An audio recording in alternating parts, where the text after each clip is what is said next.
The Hate Bit Podcast is on the air one more time, ladies and gentlemen, boys and girls. Welcome to the program. You are watching the longest running, or at least one of them, running podcast on the topic of video games and entertainment in your life, in your history, forever and ever. Amen.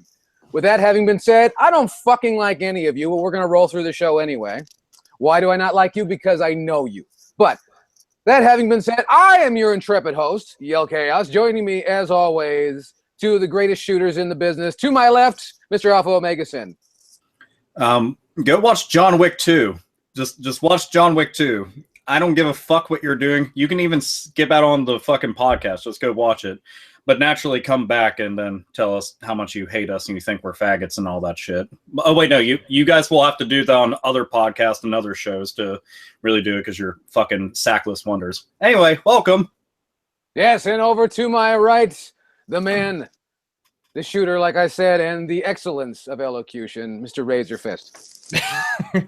Yeah, let's keep that fucking double standard going. And as I was saying before the fucking show, people fucking want to hold us to some crazy high standard. Why don't you go head on over to the fucking Two Best Friends Play podcast? You'll see more belly laughs and a fucking suicide bombing. I'm Razor Fist. Let's fucking do this. Goddamn right. Goddamn right. Fuck you. I love how aggressive he is. How did you get rid of the facial hair and become more aggressive?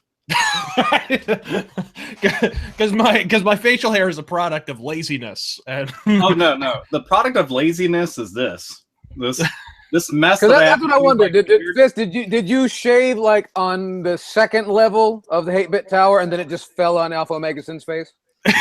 Yeah, he was just sitting there with fucking glue stick all over his face. It was pretty gnarly. It was a good. I was making a good killing on that corner that day. Just so happened that the weather wasn't quite right, but you know what? I decided to stick with it. Can I just say, to open before we get into the video game shit that I was seeing? They want to censor fucking Huckleberry Finn again on the fucking. Look. Bridling at politically incorrect verbiage in what was it, 19th century fiction? Huck Finn is jeteing down Jim Crow country with Shaquille O'Neal. What the fuck do you think's gonna break out here? An a cappella rendition of "We Are the World"? It's fucking. Could there be a more racist environment? Here, Razorfist understands something, that white guilt knows no bounds at all. They're like, don't worry. We will make sure we clean up everything because we will be offended for you. And if you act now for the low introductory price of all the shit in the warehouse we can sell, we will water down even more stuff for you and you and you and put collars and chains around us. Everything will be great. Yeah, now we're even, right? No? Yes? Doesn't matter. We're cucks. Ha! Ha ha ha. It'll be great. It'll be a great time for all. It'll set a new literary standard. So Hulk Hogan, we coming for you, N-word. We coming for you, African American.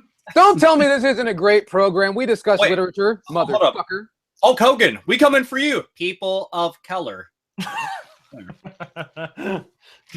If you keep talking like that, Hulk Hogan's going to get some sort of college grant, and he doesn't need any more money.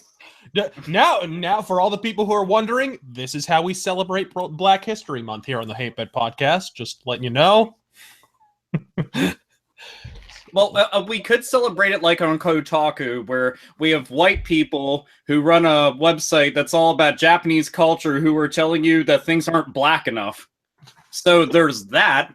I mean, we are talking about a website whose standards are low enough that they're willing to go and say, I don't know, Sarkeesian's actually worth this shit, and Zoe Quinn is... Well, they don't talk about her Five Guys special of 5 hot dogs, a greenlit game that should never have gotten anywhere, and a couple editorial pieces that are fluffing loving fuck out of her more so than her on a fucking porn set. But hey, way to go, champs. Way to go. That's why she has to wear the flannel flak vest, you know. Well, it's all in language. That's why, you know, we have to censor the 19th century literature. I mean, for example, take it for instance. Sure, you blue-haired bitch. You can call it mansplaining, or you could say I'm a dude with a dick, And parting your legs on a bus ride in Phoenix in July is infinitely preferable to smashing your nads together and spending the next 16 minutes stewing in scrote sauce. All right? All about fucking language, you motherfucker. It's true. It's true. It bothers me that I do like the term blue-haired bitch, but I want to start using that for bitches who don't even have blue hair, just so that they know who I'm lumping them in with. Like you there, blue-haired bitch. Part of the cavalry of other Tumblrites. Fuck off. It's unfortunate because, you know, old ladies have blue hair too. So, and you don't want to bash the old ladies. Except for the old ladies on the religious channel. They have purple hair. The thing that makes me sad about it is typically when from afar, if I saw any kind of decent looking chick who had colorful hair and piercings, I was like, I'm going to go and totally rail the shit out of that. Now when I see it, I cross the fucking street as if I'm like some little fucking white kid who normally listens to Eminem and actually went to the hood for once. Like, they fucking ruined it. Did hipster bitches not ruin it? And now they're running around in fucking biker jackets and bullet belts and shit. It's like, thanks, Gaga, you fucking cunt. Like, goddamn, used to be back in the day, if you were walking down the street and you saw some bitch with blue hair or something, you'd be like, oh, that chick probably listens to punk or metal or something. I could probably talk to her. Maybe I'd have a friend or something. Maybe I'd get her number or whatever. Nowadays, it's like, desist, fucking, you immediately whirl around in the opposite direction. Dude, I think of when I was growing up, and I always thought girls like that, like, you know, being a little kid, they looked neat because they looked different from everybody else. And I like that. You know, I like that it was an alternative look compared to what everything else was out there. Nowadays, when I see it, I know what they are 9 times out of 10. And even the ones that aren't technically that, yeah, they've got little sprinklings of that shit here and there. There's a little bit of little fecal matter there. Not digging it. Not digging it at all. It's a disease. It's a disease, folks. Yeah. Thanks for just dragging the whole thing down. I mean, had to. And I do appreciate that. And don't forget to appreciate the Hate Bit Podcast by following us on your social media, on Facebook, on Twitter, on the Tumblr, apparently, on Instagram and all that good shit. You can find all that stuff and find out when we're going to dye our hair blue and all that nonsense. Yep. So, you know, and please do that. On Twitter, you can enjoy me sharing out things like Ghoul. Go listen to Ghoul. They're good. So do that. I don't know, man, because I've been telling people about Demolition Hammer on the Twitter, and they have no fucking idea what I'm talking about. So you might be lost too, dude. I can post like the stupidest shit. It'll get over 100 likes. I post metal, I get 10. So I'm like, well, there's that. But you know what? That's not going to stop me, because every so often there's a motherfucker who'll be like, "Thank you a lot because I just checked out something." And if you haven't seen, there's a certain gentleman who does some of the best fucking metal documentaries. Just so happens to be here with shaded glasses. I don't know, some faggot. Sounds like a dick. I mean, you know, if you read the comments on everything else other than your own content, you'll definitely see the faggot everywhere, because that word's inescapable, because, gosh, them having balls. Asking so much of people nowadays. Who's bitter? Not me. Not a single person. And also, don't forget, if you have questions, comments, concerns, correspondence of any kind, please drop us a line at hatebitpodcast. Before we move on, I think on that bitter note, we need to have Alpha do the bitter beer face first. No, hold on. Well, I can have my watermelon and blueberry drink, and yes, I should have a white picket fence and should be banging a dude who makes way more money than me, because I'm apparently a middle-aged woman.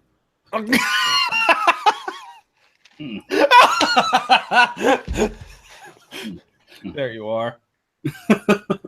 I forget what beer company that was. Was that? That was. I want to say that was Miller Lite. Was it Miller? Really? Yeah, I think so. I'm pretty sure.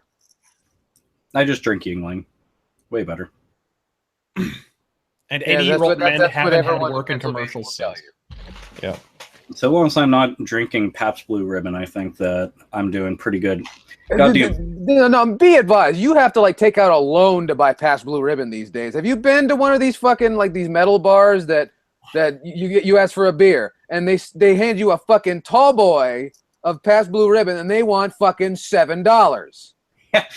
$7 for completely shit beer. I always question, like, how do people drink that or Corona? The shit just fucking eludes me. I remember specifically, and this dude looked at me and said $7, and I said, how do you expect to do that without a gun? And he didn't know what I meant, but that's all right.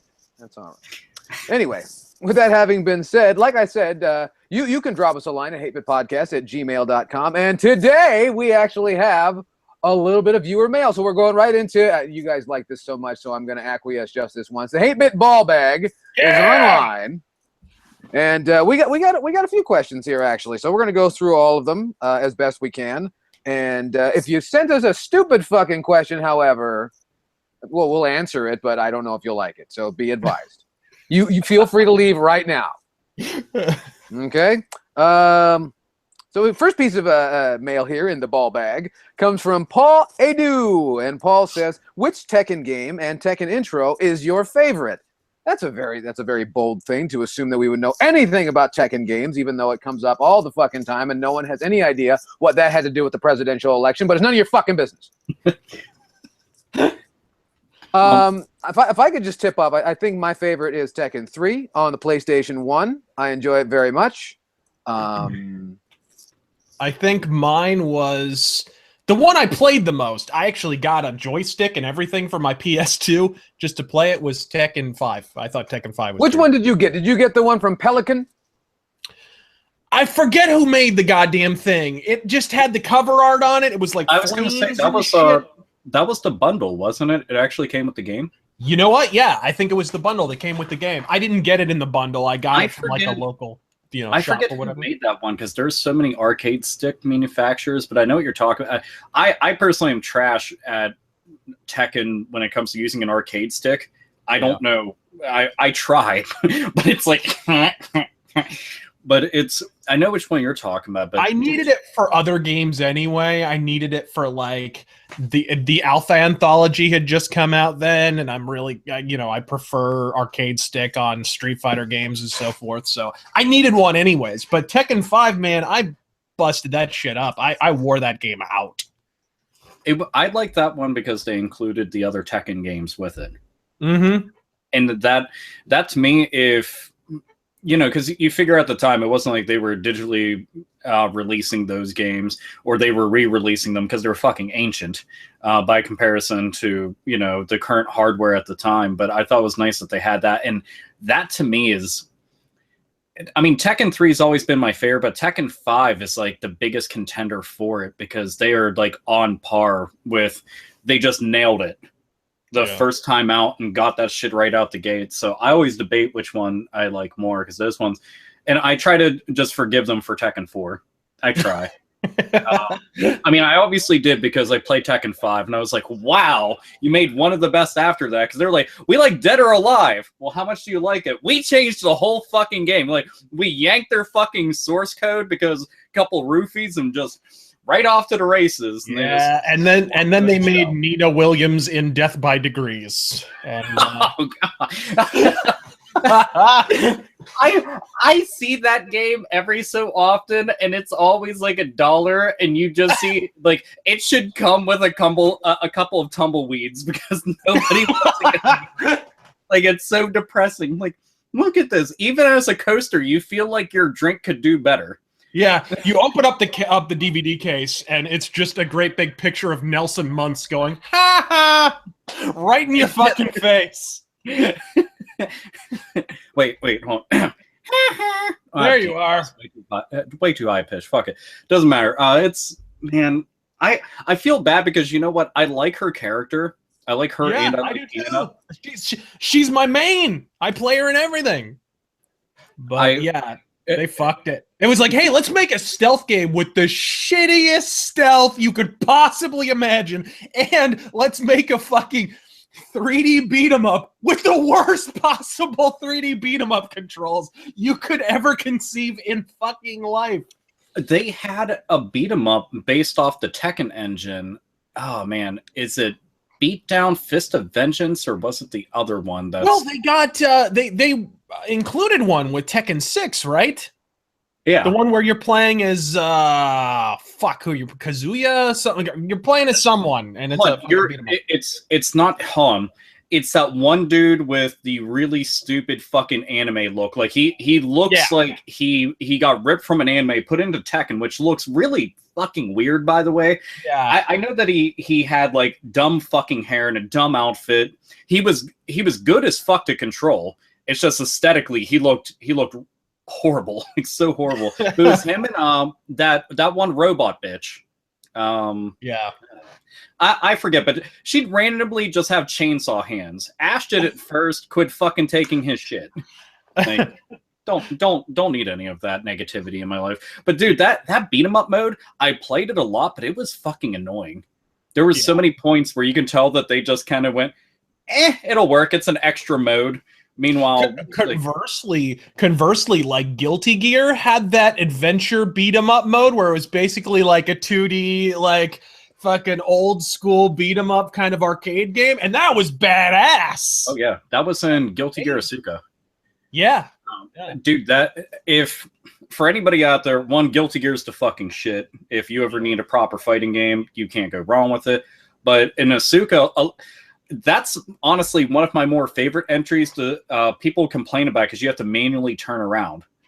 But I mean, it's a 4-player 2D fighter, so manually turning around would help, because if not, your character will just be like doing this a whole fucking bunch and it would get annoying. But that beat 'em up mode ended up they made a whole game based off it called Guilty Gear Judgment on PSP. Yeah, and it is good as fuck. But yes, Tekken. Oh wait, Tekken intro scenes. Fuck, Tekken 5 had a cool one. It was Heihachi and Kazuya. They were fighting a bunch of jacks, just a big army of jacks inside of a volcano. And I'm like, that's Tekken right there. Just like ridiculous shit. And then they cut to like all the other characters in it, including clearly not Wesley Snipes' Blade. And they even showed the fucking animal fighters and stuff. When you see a fucking kangaroo with boxing gloves coming towards the scene, and then a baby also inside, I'm like, Tekken. What in the hell were they smoking near the end of the 90s when they're just like a fucking bear and a dude made out of wood and fucking what the fuck were they smoking, and where can I procure some? Dude, there is some of their character like people. I've seen people bitch about certain characters like that's too over the top. It's unrealistic. And then I just slide in and I'm like, where have you been since 1995/6? Because Tekken's been ridiculous the whole time. Yeah. Whole time. To quote Rupert Murdoch, not nearly enough. Dude, look, I like the fact that they had that one little character from Gone, whatever, the little orange dinosaur. Then they had a polar bear, a panda bear. They had a devil. They had an angel. They have multiple fucking robots. Then they have the fucking robo waifu with fucking like chainsaws for hands. Yeah, the dude with a cougar head. Yeah. who runs an orphanage. King runs an orphanage. I'm telling you, that's one of my favorite things about Tekken. Their endings. So King's like a big mountain of a man, right? So he's there, and these kids like come up to his fucking knee pad. Yes, knee pad, not kneecap. His knee pad, and he's at the orphanage and he's hugging them, but he has this ultra realistic fucking like cat face and the leopard head. Looking around, and the kids are like, "Yay!" I'm like, "What the fuck am I watching?" It was just so fucking weird. It's like Christmas time, and you're supposed to be like getting warm-hearted feeling. No, I had confusion. Well, where do you look? He has to run an orphanage. Where else is he going to get all that protein? I mean, come on. I'm just saying. You think a couple egg whites is going to do it for that motherfucker? You see how big he is? He is eating live babies. Don't you fucking fool yourself. Well, I've seen the way that children get baptized. Sometimes they're just dunking them in like that. I like to think that he's doing the same things, but with like McDonald's sauce. Just doing like this, and he's just like, oh. Fucking, he's got the au jus gravy from Arby's. He's just dunked. Just like you know the soft spot on a baby's head. He just sticks his thumb in and treats it like a fucking bowling ball, and he's like, "There we go." It's a nice little handle. Of course, we were gonna take a Tekken conversation down a dark route. Don't act surprised. It was inevitable. And you didn't pay to get in here, so don't give me any of that shit about a refund. That's true. But Yay, while you guys were strolling down that very, very dark pathway, I was actually doing something that I was thinking about. I was doing something nostalgically, actually. I was thinking about Tekken. The very first Tekken, the very first time I saw Tekken was a friend of my brother's. I don't know if I told this story already, but a friend of my brother's, his uncle was one of these dicks that just got a great job when he was like 20. So, and he's like living with his brother, so he has no bills, and all his money just goes to fucking video games. Yeah. And Dave got a PlayStation in like October of '94, imported from Japan. And he got Tekken with it, and we saw Tekken for the very first time. Tekken being played in it was all Japanese, and you felt like you were, I don't know if you've ever done the first time you ever played an imported games, like you're getting away with something like, oh, it's the Japanese. If they find out what we're doing, they're going to come and, you know. My eyes are way too round to be looking at this. Indeed. And just sitting through this whole thing and just, you know, again, feeling like you're getting away with something, and in no way did I think about a leopard eating children or anything like that. So You're clearly not doing it right. apparently not. You remember when Tekken Tag came out and you'd go to the arcade and every motherfucker would be playing as that breakdancing asshole? Eddie Gordo. Oh, dude, I used him just to be a dick. Because he's so fucking bullshit. Like, let's get something out of the way. When you're playing as him, like, I would hold the controller like this because it was easier to emulate like the button presses on an arcade machine, and like D-pad movements are easier than like the actual arcade save. But anyway, Eddie Gordo's shit was just like the easiest combo of stuff. And it's like high, mid, low, mid, low, mid, low, high, mid, low. It's so hard to stop, and you're just getting bounced around everywhere. It's terrible. Oh man. And then in tag tournament, it's worse because you have him do like a fucking 9-hit combo, and then bring somebody in, like bring in like Hwoarang or however you fucking say his name. But he comes in and he's got like the cheapest fucking combos. It's just like kick, kick, kick, kick. It's just like one button the whole time, but it's a 1,000,000-hit kick, and then he knocks you into air. Bring Eddie Gordo back in, cheap it up again. So fucking ridiculous. You'll see people like punch you with a roll of quarters at that point. it's yeah. I kept going there, and I'd always play as like King or Nina or some character that I liked, and somebody would always show up with Eddie Gordo. I'd get my shit pushed in every fucking time. So one day I'm like, fuck this. My best friend was fresh off the boat from Beijing, and they'd had this game for like a fucking year, I guess, bootleg.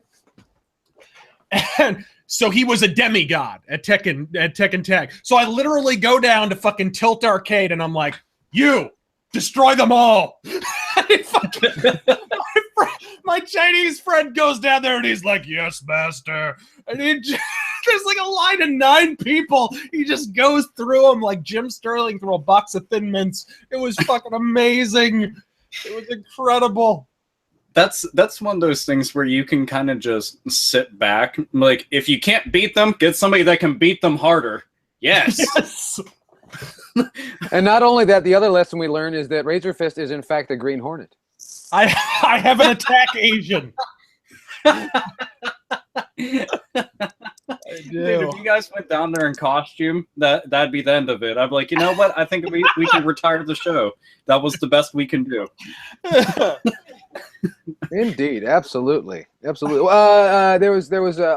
addendum to the question. Your main, who's your guy?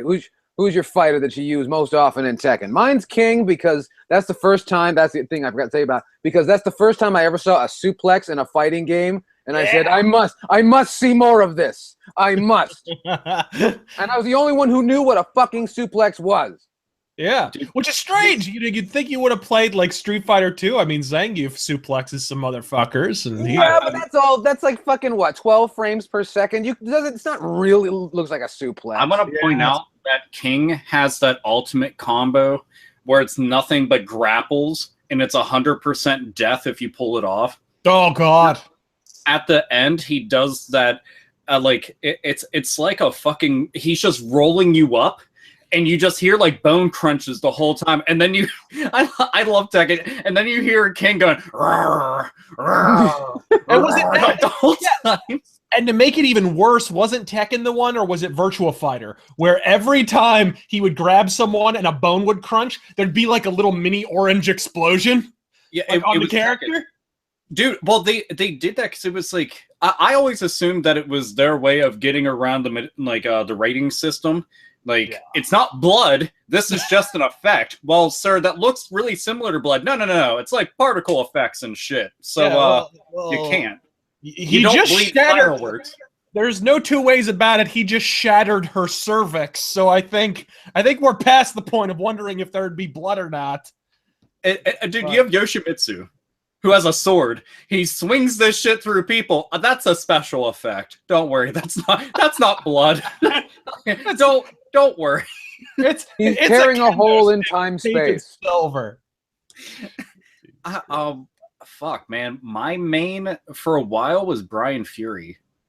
I had gotten good with Brian Fury. Had a good couple of pop-ups, and he had good ground control. I did like using Lee, but they end up changing his shit so many times I just couldn't keep up. Something that we bitched about on a previous podcast was them changing characters to the point where it was like, what the fuck? Namco are the fucking worst with that. Dude, they do it so much, but I again use Eddie Gordo, but he's easy mode. He's easy mode, and you only use him to be a dick. Like when you're angry with somebody, you use Eddie Gordo, and then they're just like, fuck you. And if you see two Eddie Gordos fighting, it looks like a Michael Bay Transformers fight. It's just this the whole time. Really? It just looks like a mess. It was terrible. Absolutely. The phrase button mashing was literally invented for Eddie Gordo. Like, there's no two ways about it. Jesus Christ. So you use Nina and King? Yeah, I'm a Nina guy all the way. I do play as King a little bit, but that's about it. Not bad characters. Not bad. I mean, in Tekken 5, I used I can't believe it's not Wesley Snipes' blade too, a little bit. Dude, was it the one? I want to say it was on PSP, but they brought in that one dude that looked like a vampire and a Nazi mixed together. I can't remember his fucking name though, but he was badass as shit to use in combat. Fuck, what is his name? He's not even in it like a whole bunch. I can't remember, but he was kind of cool. There's always characters I want to learn how to use, and I was too lazy, so I just went with shit I already knew. It was like, yeah. so Tekken. I like Tekken. It's good stuff. Yeah, look, yeah. That was good. We move on to another piece of mail right here in the ball bag from Nathan Streety. Hello, Nathan. Nathan says, greetings to all the Hate Bit podcast. Well, hello to you. He says, I just started watching y'all. He does, in fact, type out y'all, which I... Replete with apostrophe? Replete, absolutely. Wow. He even pluralized y'all's, which y'all being a pluralization. Anyway, you didn't come here for that. Only a few months back, and I'm already a huge fan. I'm not sure how huge he really is, but that's aside from the point. Huge.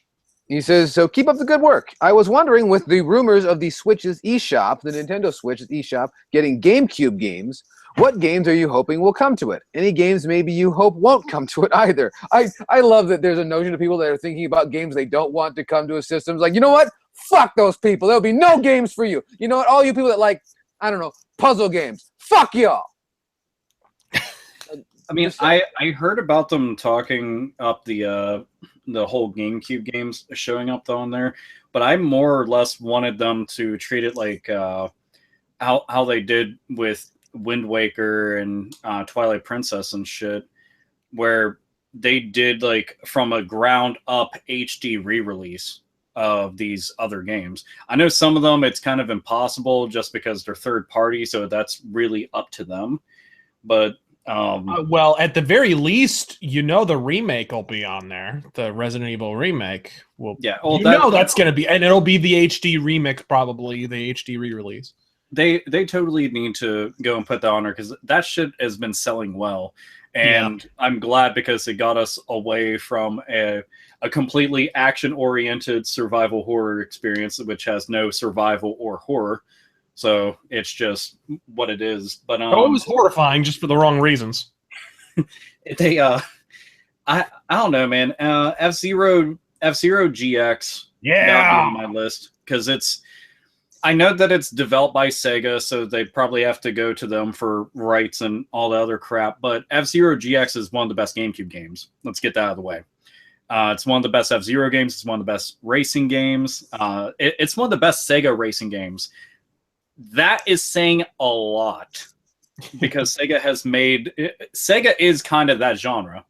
But they did well with that. The original Luigi's Mansion would be an awesome re-release. I'd like to see that because I enjoyed that game a whole bunch. Maybe they could take some of the stuff to hit the cutting room floor and include it. That'd be something. What about you guys? Any GameCube games you'd like to see? He's a Nintendo. I was going to be a real dick and say Odama. You know what? I like Odama a lot. That game was fucking cool as hell. It's fun, but it's no good when you live in an apartment, when you got to shout at little men to move around. That's what I was going to bring up. If they gave me the premise minus the microphone bullshit, I mean, it's a fucking RTS pinball game. Nobody would ever mix those things together, but they managed to. And it was very, very unique. Paper Mario Thousand Year Door. I mean, it's the best Paper Mario game that they've made to date. People piss and moan about the other entries in the series, which I still end up liking, but, everybody's a big bundle of fucking whining tampons. So if they don't get everything they want exactly how they want, they'll still complain. Yep. But Thousand Year Door, now that'd fucking rock. And Super Mario Sunshine should get a re-release. Granted, it's like the black sheep of the main core Mario series, and people kind of just like shit on it. But it's still a good game. If anything, just tweak the fucking camera a bit more, and competent ass game. Yeah. So those would be one that I'm sure a lot of people really were after was Eternal Darkness, because apparently that game is hard to come by now. It is. You know what? The only thing that pissed me off about it is was a Shadow of the Eternals, I think is the sequel that they're still trying to get off the ground. They've made a lot of the game, failed on Kickstarter. They went to Nintendo. Nintendo had no interest in it, despite the fact that it looks amazing. And Nintendo doesn't even acknowledge Eternal Darkness, like its existence. And I think it's weird because it was a unique game and it was a fun game. And there's really no other survival horror game out there that's quite like it. Even what blows today. my mind is you look at some of the shit that's been kickstarted and that's gotten all the funding and more, and you're just like, what the fuck? We're like 5 years after when fucking Star Citizen should have dropped. And we're gonna, and seriously, the sequel to Eternal Darkness is gonna fail to get goddamn funding. Dude, I did a video on it, and I figured, considering how much I've talked about survival horror and how much I've talked about Eternal Darkness, I was like, a lot of people should at least like be interested in this. That video did dick for views, and on top of that, like, I still get people saying, "Man, it'd be awesome if they did like something with Eternal Darkness." I'm like, they are. Why don't you fucking pay attention? And like, I can't be bothered to do that. Like, it fucking kills me. In their defense, you are making this bold, brazen assumption, such effrontery on your part, that YouTube actually works. That's, yeah. I have. Well, this was Alpha Omega Sin of yesteryear. Nowadays, I'm just a cynical piece of shit, and I literally hate everything. Before you thought I hated stuff, no, I actually hate everything. If I could kill the entire world, no, I totally would. And then get Eternal Darkness sequel off the ground, yeah, it'd be great. But yeah, it sucks because we're not going to see shit from it. You want to get the sequel off the ground before you kill the whole world. Yeah, maybe. I don't know. I know. But myself. Patience. You have to be patient. You know what?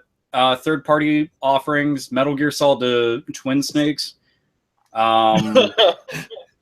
Dude, you know what? Looking at the original Metal Gear Solid, it's fucking ugly.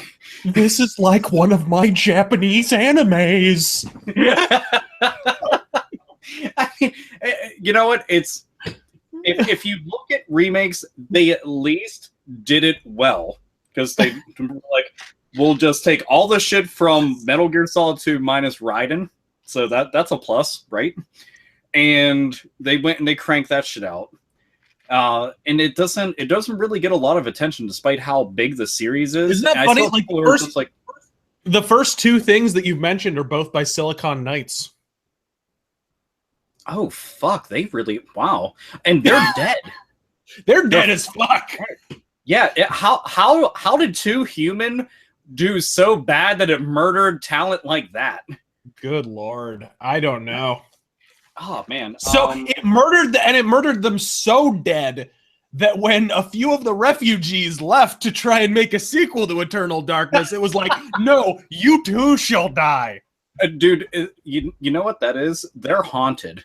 Like that's like they're fucking haunted. Like the Two Human, like the case for it just hovers up above them like a specter, just whoa, whoa, like the ghost and Beetlejuice and shit. Whenever they were trying to scare I know Kojima didn't like Twin Snakes. Maybe his hipster glasses are fucking haunted. Maybe that's what happened. Dude, I had people tell me that they didn't like it, and when I asked why, I was like, well, this controls better, and it looks better, and it's got more shit in it. That seems like everything that I would check off my list of what should I do with a video game remake. They never had an answer for me. I'm like, okay. So it was just one of those things. I'm like, you know what? Fuck it. And Skies of Arcadia Legends. That'd be awesome. If Sega would ever do anything with that, I'd be happy. Anything at all. Anything. Such a good RPG. I mean, you're air pirates, for fuck's sake. Like, that's awesome. You don't get too many RPGs with pirates in them, unfortunately. No, you don't. Not really. Another game it's a game that's, I don't know. I understand it has its fans. I'm one of them. Custom Robo on the GameCube was a great title. A battle arena type game with sort of a strange narrative working underneath it. And interestingly enough, a lot of your what appear to be real-time fights, everyone just waits for you to come kick their ass. So there's that. Yeah. So I think that's good. All that you got? Come on, you're the Nintendo guy.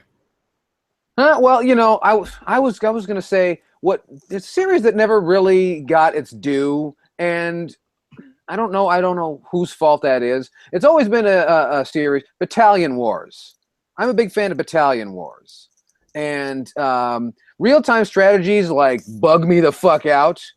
So you know, I have to work on them piece by piece, which is luckily because Battalion Wars is kind of situated in sort of a mission-based type of structure.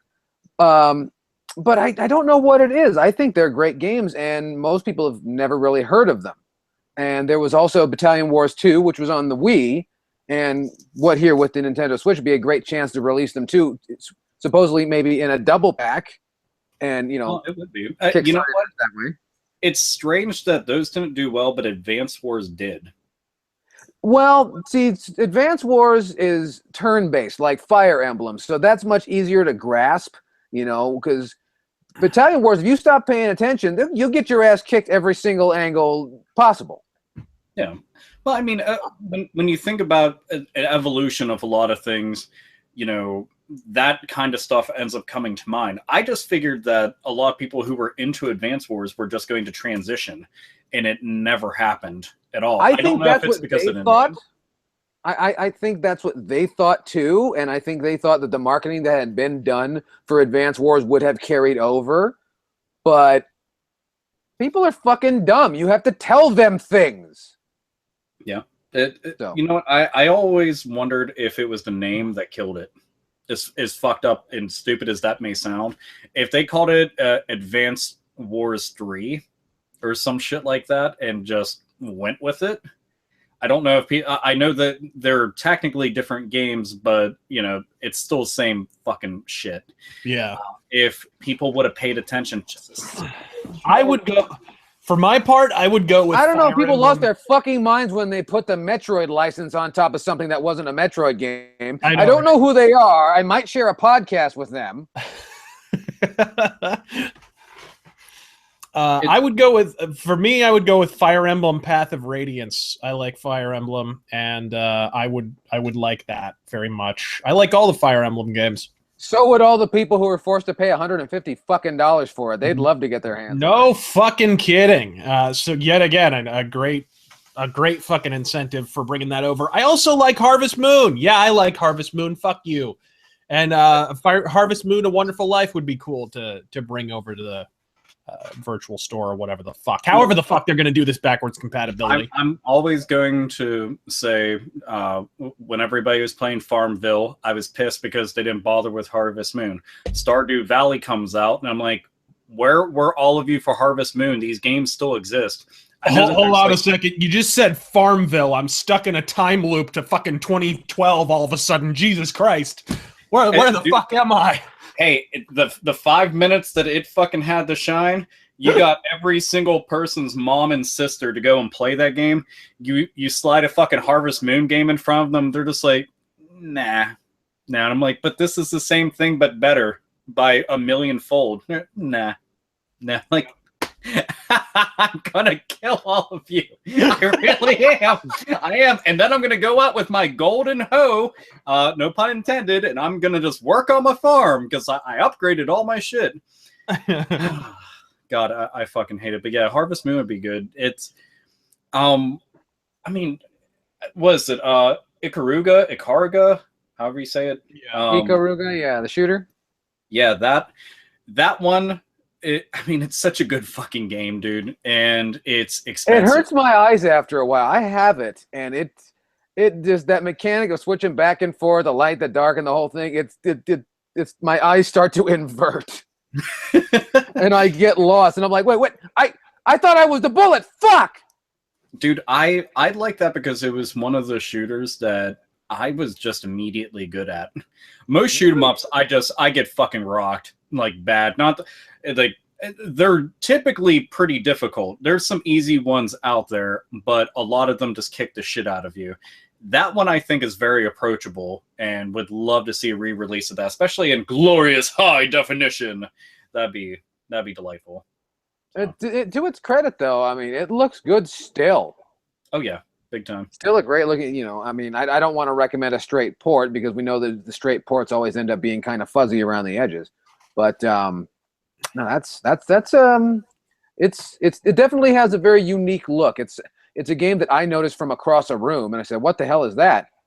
And you know what? If all else fails with everything that we're discussing, we always have the Dolphin emulator. We do. And you know what? While we're on this bit of shtick, are there any games we hope don't come to the Nintendo Switch? Any GameCube games that just plain fucking can't be on there, or we will kill everyone with knitting needles? I'm gonna look at my GameCube games. I'm gonna be honest. GameCube had a pretty good library. I don't know. Well, that's because it was pretty small. Yeah, but they kept the quality high like Nintendo usually does. I don't know. I imagine there's some perverts who would prefer Star Fox Adventures didn't happen, mainly because they're mad that it wasn't Dinosaur Planet. Although I love Star Fox Adventures, I've never understood the hate. I still don't understand the hate. The stuff that everybody bitched at me about with it. It's just a collectathon. So that's what the way I like to 3D describe platformer it is. Yeah, the way I like to describe it, it's the okayest Zelda clone you've ever played. I enjoyed the game. I liked it. You know what? Something that I want to like this game, and no matter what, there's just certain design choices about it that I think are annoying, and that's Billy Hatcher and the Giant Egg. I wanted to like that game. Even on the cover of it, they tell you, by the creator of Sonic the Hedgehog. Because they knew nobody was going to buy this shit because it had a stupid fucking name and a stupid fucking cover. And I like platforming games, but in this, you're just going around and rolling up eggs and shit the entire time and using them to get around from point A to point B. And there's certain parts of this that are very charming, and then there's other things you're like, why did you decide to do this? It made it so much more cumbersome. So it's, yeah, poor thing. I'm going to say something controversial right now. I'm going to say it right now. A game that does not need to be re-released, I'm going to say it right now, is Mario Kart Double Dash. Oh, I've I never cared for it. I want to like it. I want to love it. I want to wrap it up and say this is great. And it's just, I mean, it very much strikes me as the archetype for what we now know as Mario Kart Arcade. yeah. You know, in that the design choices are slightly askew and all these things. It's just, it's not very likable. No, I'm totally with you on that. I happen to think Double Dash is a fucking turd. Personally, I never liked the Double Dash gimmick. I never liked the idea of the fucking. I hated that fucking shit right from the first moment it was revealed. It was like everything. There were a lot of moments on the GameCube that were kind of like that, where it was like, "Oh, we'll give you a Donkey Kong game, but it'll be a rhythm game." You know what I mean? We'll give you a Mario Kart, but here's this tacked-on fucking Double Dash gimmick. You know what I mean? You know what? That's How dare you bring up Donkey Konga? That's so close yet so far. Oh, we'll give you Star Fox, but it'll be Assault. Little fuck. Yeah, we're gonna give you a game that's almost good. Oh, you know what? Fuck it. I know that they won't want to do it because they'll feel like it's taking a step backward, but if they re-release it, they'll make so much fucking money. It is guaranteed money if they do this right now. Re-release Super Smash Bros. Melee. Do it. That game is tournament play all the time, everywhere, anywhere. Yeah. People that don't even like Super Smash Brothers end up giving it a go. And I mean, that to me it'd be easy. And for all the Pokemon tards out there, re-release Pokemon Gale of Darkness. It's an actual Pokemon RPG that you're running around instead of like all the gimmicky ones. This is a full-blown role-playing game, complete with all the battles and shit. And I like that. I've never fucking heard of this. I never heard of this game. You've never heard of that one? I never have. Gale of Darkness. The major thing that they changed up in it is you're going up against people who were like going around, they're stealing Pokemon and shit, and you're trying to save them and all this other stuff. So you can take Pokemon from other trainers because they're dickhead thieves and shit, and they're like all shadow versions and stuff. I don't know. It's goofy, has a ridiculously stupid storyline. It's extremely forgettable, but it was a fun ass game because it was a Pokemon console RPG, and we really don't get that shit. We get in handheld form out the wazoo, but never that. And if they did that, I'd be pretty fucking happy. It'd be cool. I dig it, sucker. Well, that's good. I have to like play it myself. Did I ever tell you I got to shout that at Booker T to his face? No. How the fuck haven't you told us this? I went to Judgment Day 2006, right? And I think it was Booker T versus... Who did Booker T fight at that fucking pay-per-view? Booker T and Sharmell versus... Was it JBL? Or did JBL fight Rey Mysterio? I can't remember. I did the same thing to JBL, by the way, right to his face. I just went, he was right, because I was right above the ramp, you know, when they leave. So when they come out, they come down the ramp, the main stage ramp. But when they go back to the backstage, at least at the arena that we were at, there's like this kind of side area, and there's sort of a side entrance, like off to the side of the stage. It's hard to explain. But like basically the crowd is right above it. And so we were right there, front row, right at the very front. So every time a wrestler walked to the back, we got to look him right in the eyes and say whatever we wanted to him. And Booker T is walking to the back, and he's all staggered, and he's recovering from the match. And I go, right to his face, and he looks up like, what the fuck? And he keeps going. And I did the exact same thing right to JBL's face. And it was brilliant. Anyway. Sorry, complete aside, but indeed. And then years later, he was the lead commentator on the. Oh Christ! Years later, he was shit-faced every single show and talking shit about the show that's giving him a paycheck. So hey, it's great work if you can find it. I've been doing it here for years for free. You know. I know, right? Anyway, on to happier topics. It's now time, and thank you for those questions dropped in there in the 8-Bit Ball Bag. And if you have a question for the 8-Bit Ball Bag, please drop us a line at 8bitpodcast@gmail.com because we're cheap. Anyway, with that having been said, we're going to move on to a segment that Razorfist decided it was just well overdue.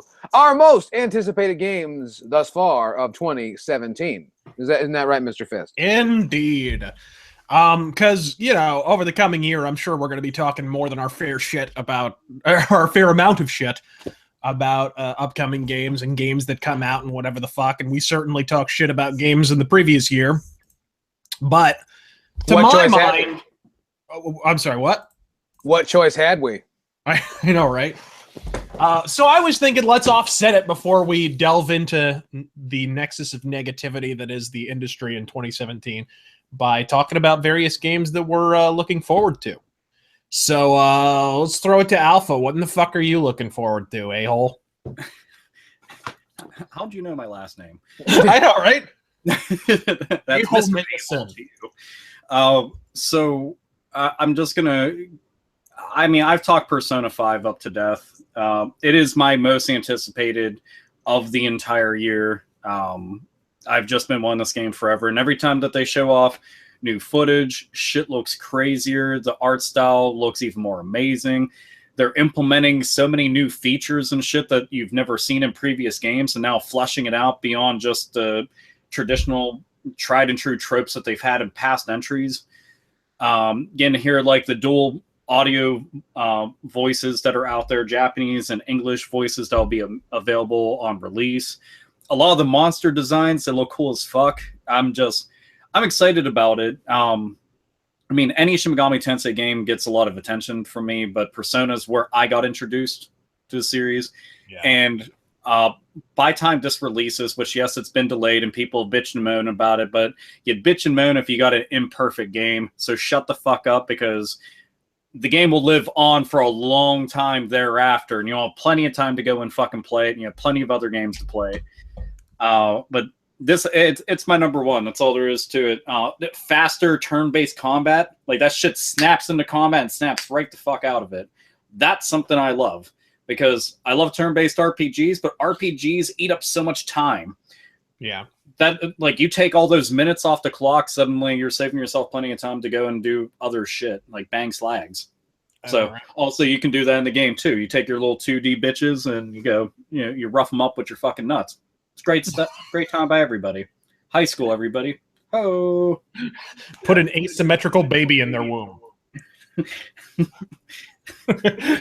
For me, I think my number one... Well, okay, we're not sure when we're going to get this game, but I'm looking forward to System Shock 3, because that was announced early last year or something, so I'm fucking stoked for that, and it's going to be produced by Warren Spector. Warren Spector's not making Mickey Mouse games anymore. He's making old hybrid RPG, FPS-type games again, which is going to be brilliant. I can't wait to see what he does with it. He's been talking lately, giving a lot of speeches about fucking non-violent solutions to certain situations in video games, which is cool. Like, I feel like that needs to be in games more, and it needs to be a little more complex than just talking to someone and, that kind of shit. And I feel like if anyone can figure that mess out, it'll be Warren Spector. The other one I think we're all looking forward to is fucking Red Dead 2. Oh, yeah. Jesus Christ, who doesn't want Red Dead 2? I'm curious about the direction with the game. Big time, because it's Rockstar weaves together a fucking amazing story. And Red Dead Redemption, I don't give a fuck who you are, has one of the best stories. Yeah. In general. Like, I was... Well, there was that matter with Bully, but we don't have to talk about that. You know what? I honestly am a big fan of that. It's story. I commend you for that, because that bored the piss out of me. That game did. I commend you. It's GTA Light. That's really what it is. It's GTA Light, but since it's smaller, I think that they were able to focus on certain shit a bit more. We got a Freudian slip in here. You know what? If it's going to fit anywhere, it fits here. But Red Dead, I'm kind of curious though, because it looks like they had a lot, at least from what we've seen, a lot of emphasis on groups. So I'm kind of curious if online is going to play like a huge role in this. Or maybe they'll try and bring GTA 5's you can control multiple characters system to a Red Dead game, which would be fucking really cool. I'd be interested to see how they'd fucking swing that, especially because the poster or whatever that was leaked looked like it was a shitload of characters. It was 7 people. So how would you switch between 7 different people? Could they even pull it off? If anyone could, it'd be Rockstar, because they take their sweet ass time. They have a pretty big team. What I really want to know is, I mean, and I'm looking forward to that because I need to know what a swank ass apartment with cocaine looks like in the Old West. I really do. No, right? I don't know. In general, they had to have looked at Grand Theft Auto 5, which is now going on to be one of the best-selling games. It is one of the best-selling games ever, but it's selling so much and consistently it could rival everything. Yeah. Like, no, I mean, what was the last thing I heard? And that was shortly after launch, was that it had hit like 15 or 16 million units sold, which is outlandish. And by now, that was when the fucking game came out, which was what, 2013? Was it? In the intervening years, it's piled on millions of units sold since. Oh, dude. Not to mention the fucking money they're making on that GTA Online shit. Grand Theft Auto Online, I think, just had an update. It was either yesterday or today.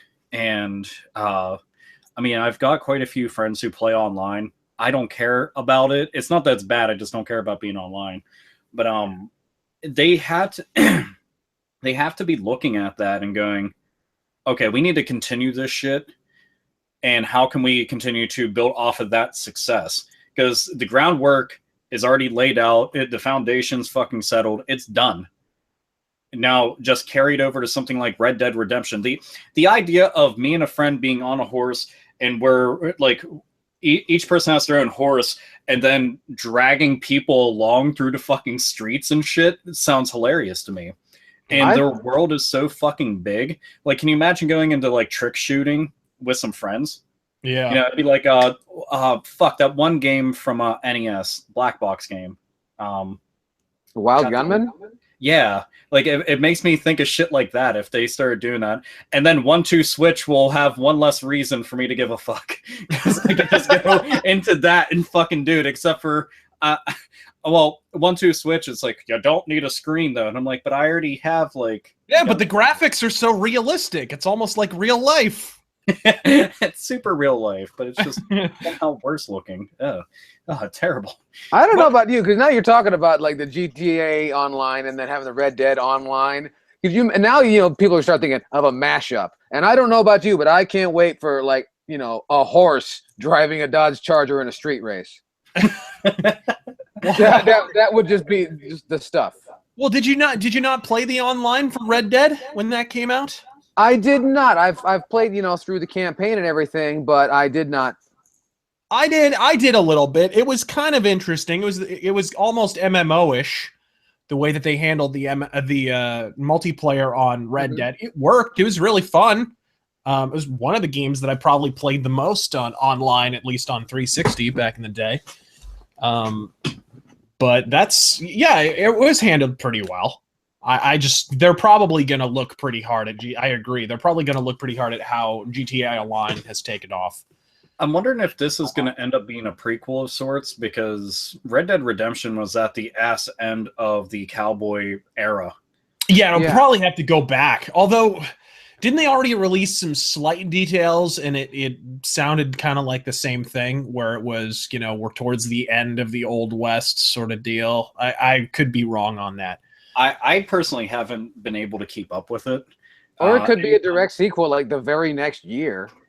That's true. I mean, look, there were still cowboys and shit in the early 20s. Yeah, that shit was going on for quite some time. I mean, you ask these fucking assholes in Nevada and Texas. If they do anything... let me walk down the street and ask someone. Like, I want to play as the son If they decide to really like continue with the narrative as like a direct sequel, play as the son and go from there. Yeah. I mean, your pops was like one of the baddest motherfuckers in the West. And better find another voice actor though. Jesus Christ, that kid. Paul. How can you do anything right, Paul? He was like the fast food clerk from The Simpsons. Well, with this, just judging from all the characters that they have, if anything, they'd have to have him as an adult because running around is like a screechy fucking teen. No, that's why I'm excited about playing Persona 5. I mean, that's something they would do in an early '90s PC game. But it's, I don't know, man. I just want to get the game a bunch because it feels like it's been a million years since Red Dead Redemption came out. 2010. 2010, man. It seems longer. You know what? I'm still waiting for them to do a re-release of the game because it would fucking sell. It would guaranteed sell like a motherfucker. You put Grand Theft Auto 5 out, why the fuck not? Yeah, no idea. And it's not like Red Dead Redemption didn't sell. That shit sold. Like, it sold a lot. So I think that would be I think you're onto something there. I think it'd be a wise move to put out, like, just reissue in HD like they did with GTA 5, Red Dead, right before they drop Red Dead 2, or do like a bonus pack kind of thing. From a business standpoint, it makes a lot of sense because you figure if it did come out in 2010, we're talking about by the time it comes out, it's going to be like 7.5 years since the last one. That, for some people, that's basically their fucking lifetime. You got kids who were 7 at the time who are now technically at the age that you want to be targeting them as a demographic for this kind of game. So you need to refamiliarize an entire fan base who might not know, and then get people reinvigorated who were already established fans. It's smart as fucking shit. You made it sound like such a brainwashing operation. Refamiliarize the audience. I was born in the right year. Yes, you were. Yes, you were.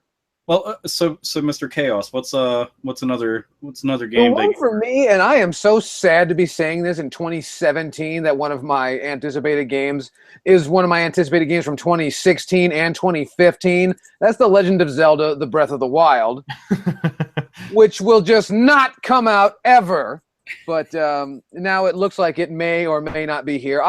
You notice I said for the Wii U. Yeah. Because I'm getting it on the Wii U because, God damn it, I've waited forever, so I might as well. You're not getting it on Switch, really? Well, I don't know how I feel about the Switch yet, but I'm getting it on the Wii U because my Wii U deserves it. God damn it! It's so lonely over there. It's not exactly lonely, but it's been promised something, and when you've been promised something for so long, God damn it, come hell or high water, someone needs to deliver. I can see that. I mean, Breath of the Wild, every time they show footage, man, I'm just like, how is this game as big as it is? And doing it, like, seeing the map of the game alone, and it just, what's it, Ocarina of Time, like, if this is the map, like, it sat right here, and that was their entire game. And they were showing off other shit that was just like gargantuan in size. They were like, well, here's Skyrim. Well, it fits inside of us like several times. So, I believe it. Skyrim's pretty tiny, honestly. You know what? If they could tell me that our game is bigger than Daggerfall, they'll be like, okay, that's not going to happen. But still, that's pretty crazy. But also what scares me is, like, I'm afraid it's gonna break our show. Like, oh, fuck you, Breath of the Wild. I can't be on this podcast show. I know. Fuck it. Dude, Breath of the Wild, just everything about Breath of the Wild looks fucking good. Graphically, it looks good. In a weird way, it's kind of what we've hoped for from Zelda ever since it went 3D, right? Yeah. Or I feel like we've all, since Zelda has come to 3D, maybe I'm wrong on this. I've always wanted to see a full-blown RPG of Zelda, like a full-blown party members, whatever. And this isn't quite that, but it's definitely a huge step toward that. Dude, I've been dying for, and everybody can piss and moan about, oh, don't like this, don't like that, but it would just be an extra game, not like main core. We had Hyrule Warriors, which is just Dynasty Warriors, Legend of Zelda, and it was fucking fun. Yep. Nancy Pants, bitch fucking fans complained. Like, it's a fun game. You're complaining because it's not the same fucking thing over. If you gave me a turn-based Legend of Zelda RPG, I'd play the fuck out of it. Oh, yeah. Like, even a real-time Zelda RPG, just any kind of RPG. I feel like it's long-ass overdue. You got so many cool supporting characters. As you can clearly see from Hyrule Warriors, with the roster on there, all you have to do is take that and transplant it into an RPG environment with that open world, and the game makes itself. Dude, they've had the series around for over 30 years. There's literally no limit to what they can do now. Yeah. And I say explore more, do more. People are always debating, is The Legend of Zelda an RPG? Well, fuck it. Give them an RPG. Do your regular Legend of Zelda action, adventure, dungeon crawling, multi-purpose, full genre bending and breaking games that they normally do, and then just have this off to the fucking side. It'll appease people, and it'll fucking sell, because it's Legend of Zelda, and it's Nintendo making an RPG, something that they always shy away from, but are really good at. Yeah, they're fantastic. That's what blows my mind about Nintendo. They don't make RPGs very often, but when they do, it's it's Super Mario RPG Legend of the Seven Stars. You know, it's a game people are still talking about in 27 goddamn teen. So what the fuck? Yeah, it's like you're giving us Super Mario RPG and giving us things like Earthbound and Fire Emblem and shit, and then you're like, yeah, but you know, RPGs, do they really sell? I'm like, where the fuck have you been? I know that you have to see this shit eventually. Like, I'm gonna have like. You heard about this PlayStation Vita thing? But dude, oh my god, Legend of Zelda RPG. I kind of feel like Breath of the Wild in a lot of ways is more like an RPG. Yeah. Compared to a lot of the other shit that they've done, which I'm happy about. That's one of the reasons why I dig this. I just want to see more footage of them, like Link talking to people in towns and shit, because I haven't really seen much of that, so I'm kind of curious. I mean, I've seen caravans of people, but that's hardly a town. It's like Ohio. So Well, wait. But was there meth? I don't know. I was always selling them stuff, so I'm assuming not. But okay, you know. then it may not have been just like Ohio. It might have been like right on the cusp of Pennsylvania and Ohio. No, there would have been meth still. Now, were there skinny red-haired folks? There was a few. See, it's possible then. It's possible, especially if there does turn out to have been some meth. You know, I mean, you know, because you know, people in their Patreons, you know, that's aside from the point. That's not important. Yeah. And you know what? You know, when they're trying to buy meth, you won't see them for a while. Then they're back, bitches. So yeah, that's all. They're not dead, bitches, not yet. But that's, you know. Oh, it seems almost silly to talk about Sonic Mania at this point. Sonic Mania might possibly potentially get a physical release, maybe one day might. And even then, it'll be fine.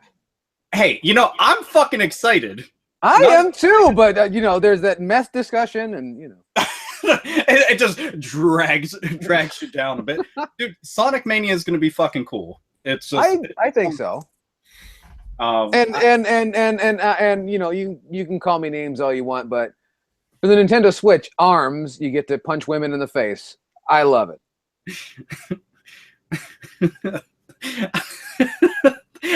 I like that. That's where you go with ARMS, like this game that goes for like this certain art style, and it's like, and then you punch bitches right in the face.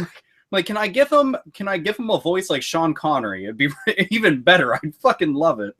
Oh, it'd be so good. Don't tell me I don't have good. When you've got a game like ARMS where the only thing anyone wants to talk about is the art style. where it's just like, oh, you're made out of, they've got spring hands. They're made out of Laffy Taffy. They're made out of ribbons. So it's Kate Moss, the video game. But no. I mean, with arms, you know, I'm sticking with my guns before. Just made me go, I wish I was playing Punch Out. That's all. Just give me Punch Out. Why? And people are like, well, you want new IPs? I'm like, yeah, but I don't want them to be a watered down pre-existing IP. Just give me Punch Out, man. No, Punch Out doesn't let you punch women. That's what's wrong with it. Well, you know what? They can put women in there. It'd be cool. They could have like plaid shirts and big noses and hoop earrings and shit. It'd be great. That's not true. Gabby J is in that game. You punch him way the fuck out. Gabby J. I always like the way that he said his voice. Yay! You know what? Here, another. I think Gabby J is the. I was saying boo words. I think it's actually the same person. Dude, no, I can't. I want to get that as like my my fucking text notification sound and just yay. People can be sitting around going. Hey, there's some talented people watching the program right now. They know how to do that. So you figure out how to do that. You shoot that over to Alpha Megasin as soon as you can. Okay, here, positive thing coming out this year that I want for Nintendo Switch, and I'm getting the day it comes out. Woo! Bomberman R. Oh, that looks to be a good one. That looks to be a good one. Hopefully, it doesn't suck. You know, it's not like Konami has anything to do with it. Fingers fucking crossed, eyes crossed, and shit. Knock them back into place. It's a Bomberman game. I like Bomberman, and we haven't had a proper Bomberman game in forever. Is it exactly what I want out of a Bomberman game? No, because I'm a picky bitch and there's always more. Because I really like the adventure games on N64 and on GameCube. But, you know, it's a straight up Bomberman game. It's something to enjoy with your friends. And I don't give a shit. If you play Bomberman drunk with friends, you will have a good time. And if you don't love Bomberman, that means you have no friends. That's on, yeah. Yeah, no. I didn't even mention the number one game I want, and that's going to be going into beta in the next couple of weeks, and that's BattleTech, the great big PC game that's going to be dropping here. Giant stompy robots, tactical fucking military action. It's going to be badass. I can't fucking wait for that game. But yeah, the closed beta starts in early March, apparently they say. So just a few weeks here. Dude, I was actually going to text you the other day about this. It was more gonna be like a eulogy or something, but so my friend Sean, he hits me up and he's like, "Hey, I want to play Warhammer." Yeah, I was like, dude, I can't even afford games, man. They're too expensive. Oh like, man, don't you dare jump down the Warhammer rabbit hole, man. You will be tomorrow blowing trannies under an overpass. He says this. He's just like, well, I talked to Jared, and Jared says that he just doesn't have the time to because the baby on the way and school and shit. I was like, yeah. And he was like, you're my last hope. He was like, I'll make you a deal. And I'm like, what do you mean you'll make me a deal? He's like, I'll make you a deal. I'll buy you a whole fucking starter set. It's over $100. Just play. And I was just like, all right. So I'm done. I'm dead. I'm sorry. My wallet was like this. It's gonna. We're just for the remainder of the season. The part of Alpha Omega Sin will be played by a puppet. We will not be seeing him for very long. Wait, here, hold up. Here we go. Yeah, there we go. Hi, everybody. Alpha Omega Sin here. Haha. So. Why do you have a metal Jesus plushie? What's you know, someone said that and I was like, really? No, someone thought it was Angry Joe. I would have been angry at them. I was like, what the fuck, man? But this was not fat enough. When extremely like cute girls from England decide to make you things and they come out like this, I thought the fucking world of this. Very fucking cool. I guess I'll go in a different direction away from Nintendo. South Park Fractured Butthole. Nice. That's okay. So, did you guys play Stick of Truth? I did. It was great. Mr. Chaos, did you get to enjoy the Stick of Truth? I got to watch someone play part of it, but I'm not a huge South Park fan in the first place. Yeah, me either. But it's still a fun game. You know, if you like, I enjoyed the art. The art looked very nice. So if you like Mario and Luigi games or Super Mario RPG, you know, it's like a casual RPG that you can just kind of pick up and play. They literally took Paper Mario and then they skinned it alive, and then they're like South Park everything. And some people might try to convince you, well, that's a bad thing. No, it's not. That's a good thing. No, they fucking nailed it. It looked like, if I took any screen cap at all, and I'm not going to be one to always just fucking jizz my goddamn shorts over a game's visuals, but when you're talking about representing a show, this looks like any image from it could have been the TV show. Yeah, it was brilliant, and it was good to see too, because Obsidian, a lot of times they have this problem where they overshoot and they try and get too ambitious and then they shit the bed. With South Park Stick of Truth, it was like they knew exactly what they wanted to do. They kept everything within that scope. They didn't try and get too big or too ridiculous. They executed it on time. I don't think they had to delay it either. Matt Stone and Trey Parker, if you saw any interviews with them, and a lot of times you see creators, they try to play shit up, you know, because it's their creation, so they have to be excited. These motherfuckers seem genuinely enthusiastic about everything because they got to take their skill set, which is being funny and creative, and put it into something that's interactive.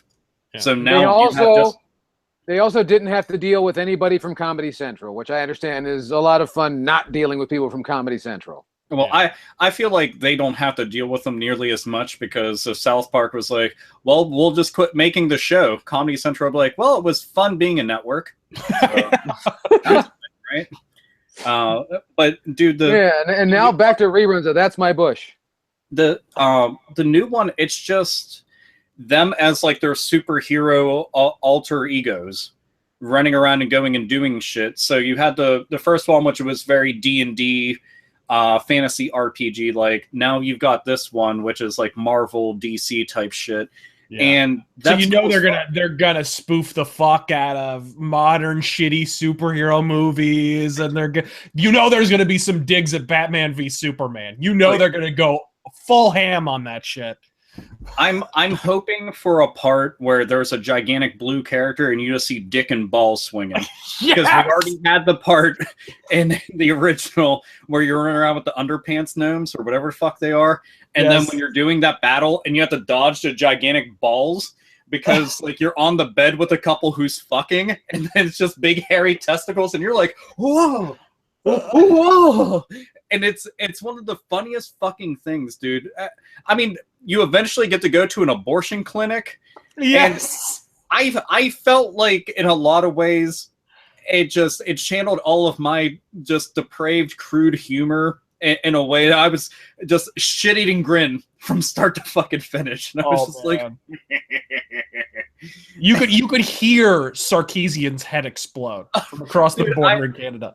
I feel like at certain points, like all servers for Tumblr were just like, we've got, wait, oh no, we've gone to plaid. No, we went to shit to bed. No, and it just collapsed. Like, it was pissing off people everywhere, and I'm just like, it was good stuff. So this one is just going to continue that, and you know what? They don't even have to add anything except for just more story, more characters, just funny. That's it, because the main core game worked really fucking well and was super happy with that. So that game, another one I just want to scoop up immediately. Fucking loved it, man. Now, I hope that shows up on Nintendo Switch, too, because the original never was on, like, Wii or Wii U or anything. Probably a little too crude. I don't know. We'll see. See, that's an even bigger reason for it to show up on there. If I was Nintendo, I'd be hitting up any of the companies. I'd be like, Namco, give us Splatterhouse, re-release it. Just give us that. Just something that's like, why would you do this? And an HD re-release of Mad World on Wii because it's long fucking overdue. Well, you have to first ask the question: can you play this game during a hipster roof party? That's the question, you know. If the commercials are any indication, you have to wear skinny jeans and have a scarf in fucking May, and you have to be having a Pabst Blue Ribbon party on the roof. That's Well, then you've totally nailed the ironic South Park audience. you know. Well, one of the things that I always think about when I was watching all that shit is, so they're all out there partying, and I'm like, man, you guys, like, when I'm getting fucking shit-faced, I don't even want to be near that kind of stuff. And do not hand drunk people expensive electronics like that. Why would you do that? On a roof? On a roof! Like, one, don't take drunk people to a roof. You have people like me eventually where somebody decides that they're gonna, like, fuck with the music that's playing. I can't have that shit. The drunker I get, the more I need to control. Like, I actually need to control the music. It's not like, oh, ha, ha, ha. No, I need that. I'll push a motherfucker off. And if they have a Nintendo Switch in their hand, you just lost your Nintendo Switch because you gave it to the stupid fucks in on the ledge that controlled the music and turned it into something I hated. Like Avenged fucking Sevenfold was playing. No.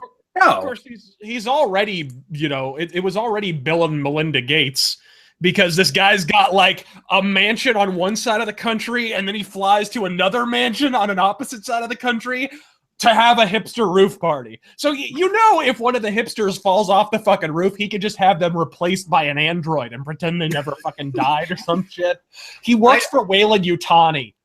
You know? I liked it a lot because I just want them to all just, like, take what they were holding, drop it, and then just start going, white people! Da, da, da, da, because it would have been pretty fucking perfect. Yeah.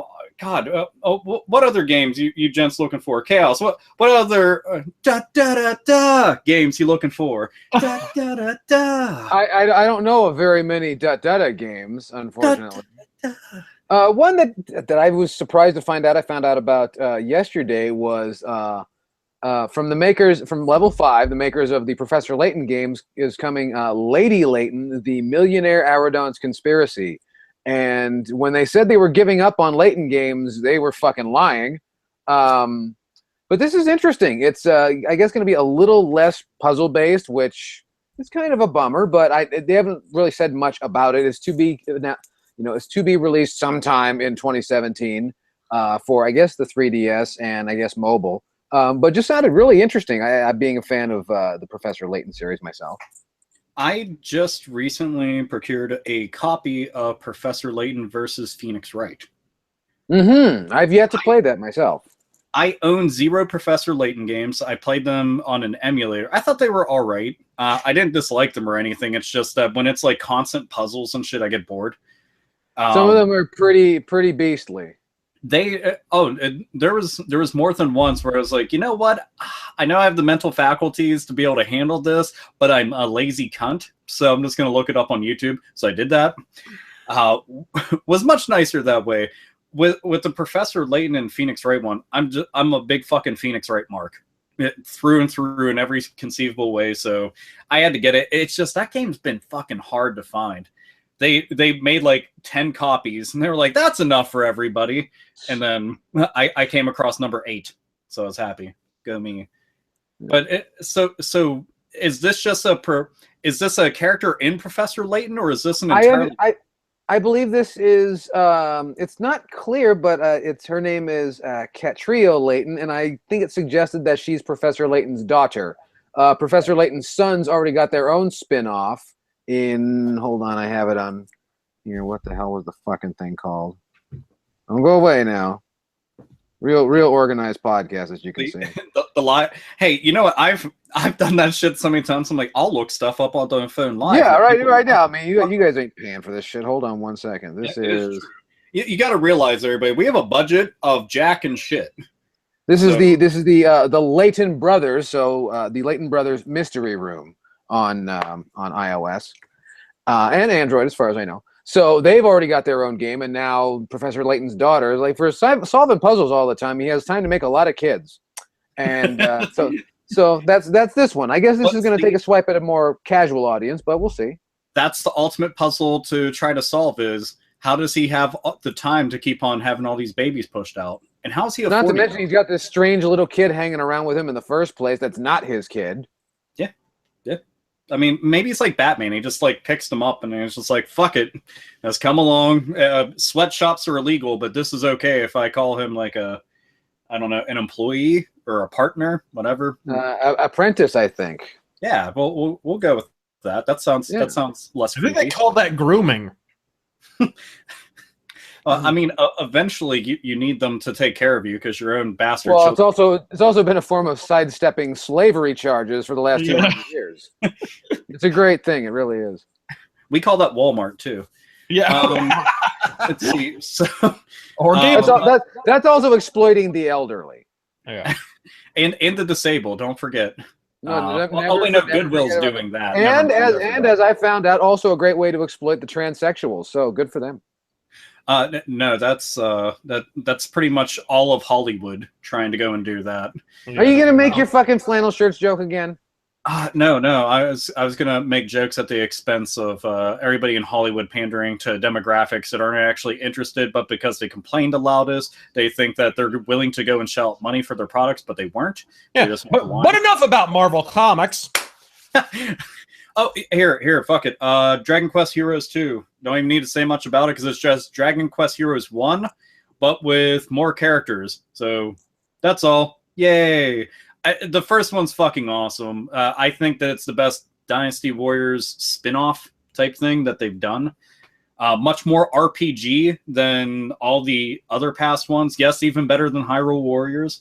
For those out there that don't have a stick up their fucking ass at severing their goddamn brain. It is a lot of fun. And if you're a long-time Dragon Quest fan, like myself, then you'll get a kick out of it because, I don't know, there's lots of humor to be had because it's non-canon. So they give a lot less fucks. So it means they get to have fun. Remember that, everybody? Member fun? So any other shit we want to go and splooge into this bag of 2017 games since there's lots? I would throw Underworld Ascendant out, which is the sequel to Ultima Underworld. It's technically the third Ultima Underworld, but they're not using the Ultima name, so it's kind of a reboot at the same time. And it's being made by Other Side Studios, which is essentially Looking Glass Studios again. They just got everybody from Looking Glass, basically, except for Ken Levine, but who wants him? He's making shitty Bioshock games. I can say... But no, you got them back. They're making Underworld Ascendant. It looks really, really cool. They're doing all the old Looking Glass stuff where they're simulating all the physics in engine. They're doing all it just looks amazing, and I can't wait to fucking play it. The other one I would do is I dig games about the Crusades because there's not a lot of them. They're going to be doing, of course, For Honor, but the other one, what the fuck was it named? I had it on an article pulled up here. Oh, Kingdom Come Deliverance. That was the one that's going to be coming out this year. That one. Yeah, I can't fucking wait for that one either. So yeah, For Honor looks kind of like baby's first Crusades game. I mean, they got Vikings and samurais and shit in it, so it's goofy, multicultural Ubisoft vision of the past, kind of like Battlefield 1. But it should be interesting. I don't know. For Honor, the one thing I did like from what I had seen, that game does not hold back on the violence. They were like, yeah, let's just go all the fucking. There's people getting fucking spears through the throat, blood just curling out, decapitations, delimbing. It's like, all right, that's okay. But apparently, it's more focused online than it is offline. So that was not expected. It was like, oh, shit. Yeah. So it kind of looked that way. Yeah, it kind of looked that way when we finally saw gameplay of it. You know, they kind of faked us out with the initial reveal, and then later on it was like, oh, it's pretty much just an online kind of multiplayer thing. So when I heard everybody talking about the beta, I was like, what? Wait, what do you mean? And I'm off in my single player world, and I'm just like, stop. Yeah. Yeah. They're like, oh yeah, sorry about that. I guess I'll add in one last one because I got a stupid fucking list in front of me. Berserk and the Band of the Hawk. Nice. One, Berserk is fucking badass as shit. Yes, it is. It's literally one of the most metal manga anime ever in existence, and it's been going on for fucking years. This, and again, just got done talking about Dragon Quest Heroes, Hyrule Warriors. Guess what? Koei Tecmo, right back into it. And the last time I had seen a Berserk game was it Guts Revenge or whatever on Dreamcast. Mm-hmm. And while it's a good game, it's got faults in it that are hard to look past because they're related to Control. But everything else in it was fucking rock solid. Good music, good voice acting, great graphics for the time, especially on Dreamcast. Really overlooked. They've never fucked with it ever again until this. And god damn, it looks out of fucking control. Very stylish. That was something I was kind of surprised by, was they were going for a bigger like focus on the aesthetic with it, which makes sense just considering what it's based off of. I don't know what all story arcs they're going to be pulling from it, or if they're just like creating their own within it. That much I haven't read into it because I don't want to ruin shit for myself. But it looks fucking awesome. I'm just excited that there's an anime adaptation that isn't a fucking shitty Dragon Ball Z fighting game, you know, or like a subpar Fist of the North Star game that we don't talk about anymore. But dude, a lot of them do end up turning into fighting games, and what's fucked up about it is like I love Dragon Ball. Dragon Ball's the shit. Dragon Ball Z I grew up on and got me into the series, but I love it less than I love Dragon Ball. GT, what's that?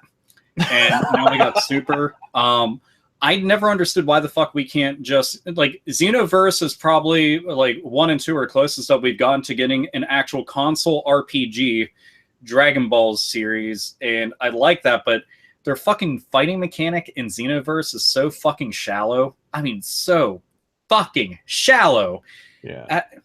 I'm not asking for a lot, but if you're going to present it as a fucking fighting game, make it into a fighting game. I know you can. You get lots of things right, except for that. And that was one of the only things that turned me off.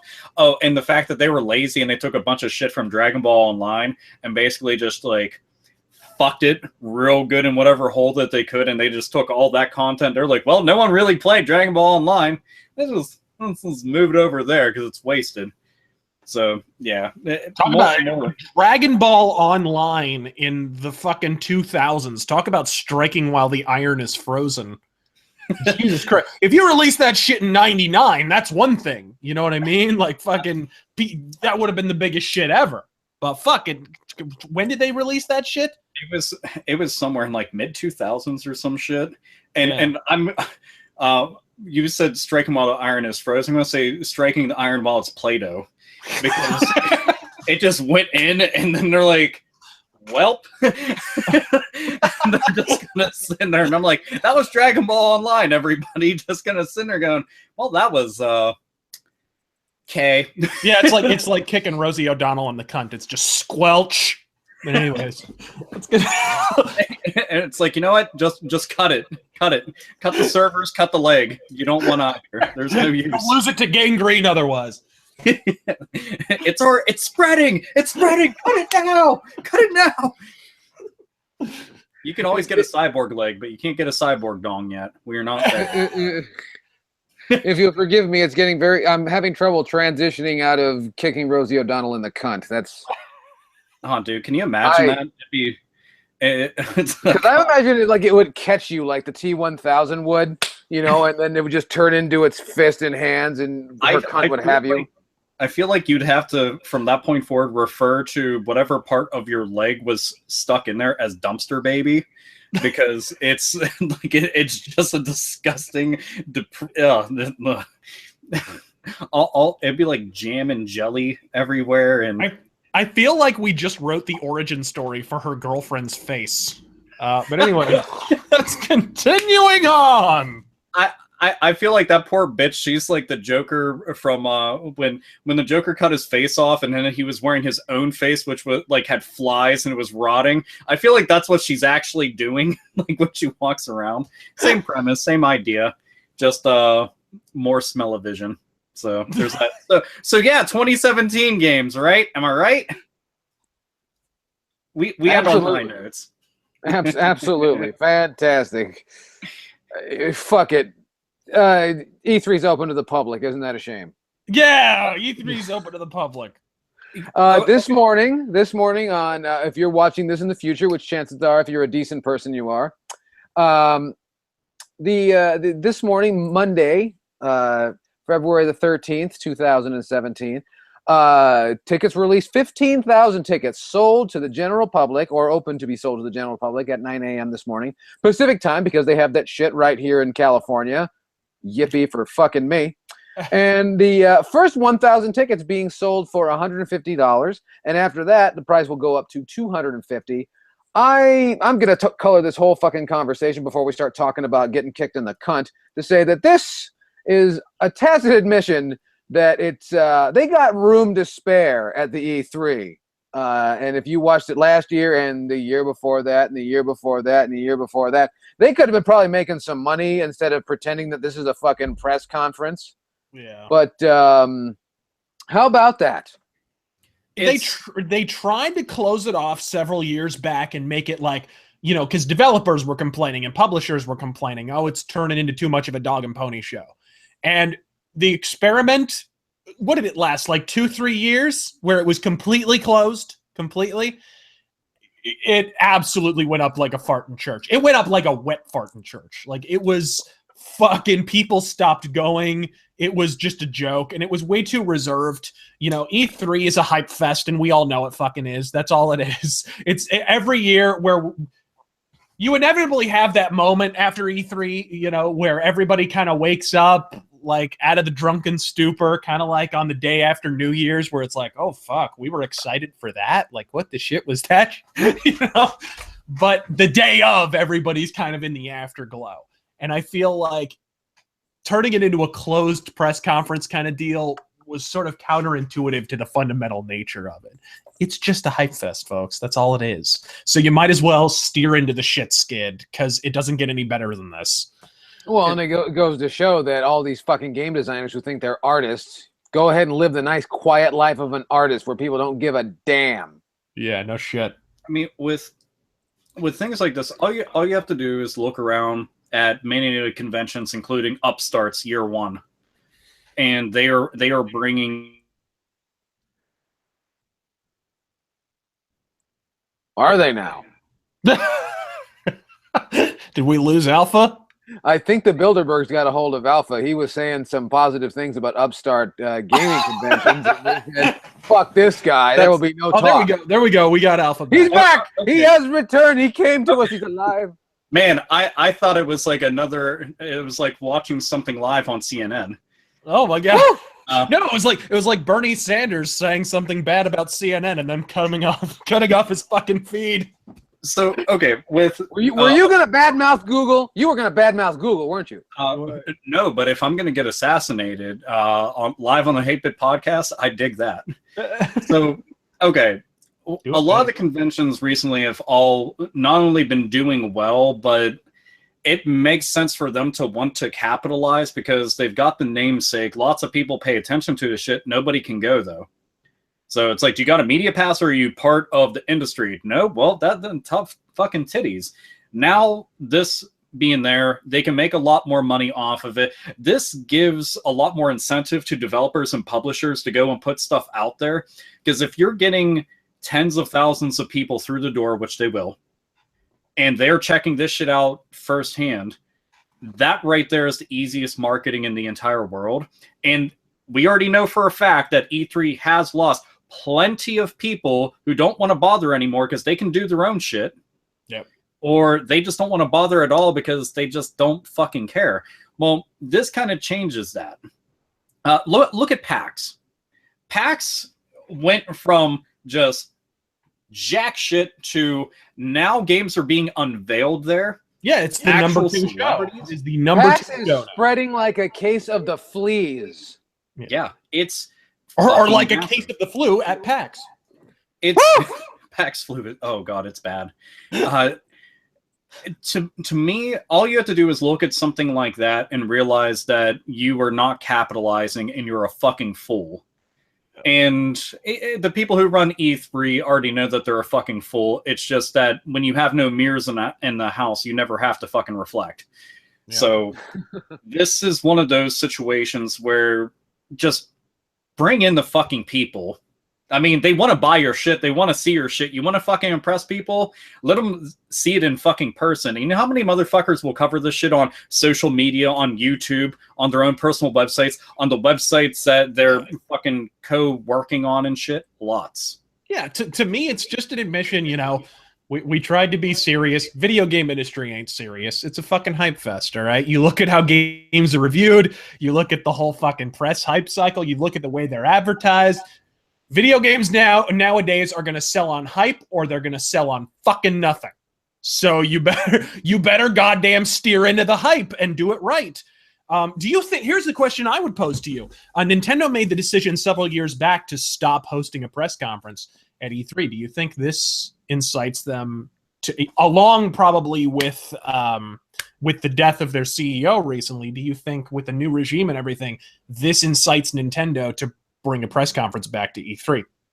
I think this would definitely be an an opportunity for them to ramp up their presence and make their E3 present or their E3 presence, you know, definitely more widely known. It's also something that they seem like they've been trying to grasp for the last few years, because they've always had, or in the last few years since doing away with the traditional press conference, putting more of an emphasis on hands-on approach to, you know, their products right there on the E3 floor.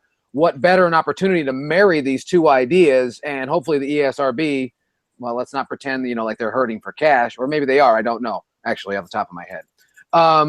So to make a turn back to a traditional press conference, I don't think so, but this will definitely be an opportunity to try what they've been practicing in malls throughout North America for the last few years. I think that Nintendo should. It's weird because I think that they should, and I also think that they shouldn't. I think that they shouldn't because I've seen them do retarded shit whenever they're on stage. I think that they should at the same exact point, because it's not just the media and it's not just fans who pay attention to this shit. Shareholders and investors watch this shit like a fucking hawk, because they are then awaiting the response. They want to see, okay, what's going on? We need to see all this stuff out there, and we need to see it prove itself. Well, this would be a good way for them to do that. I mean, I think Nintendo is more than capable of just going out there and saying, here's games X, Y, and Z. Here's new hardware A, B, and C. And that's all. I mean, they don't need to have any of the goofy shit. I guarantee you this much.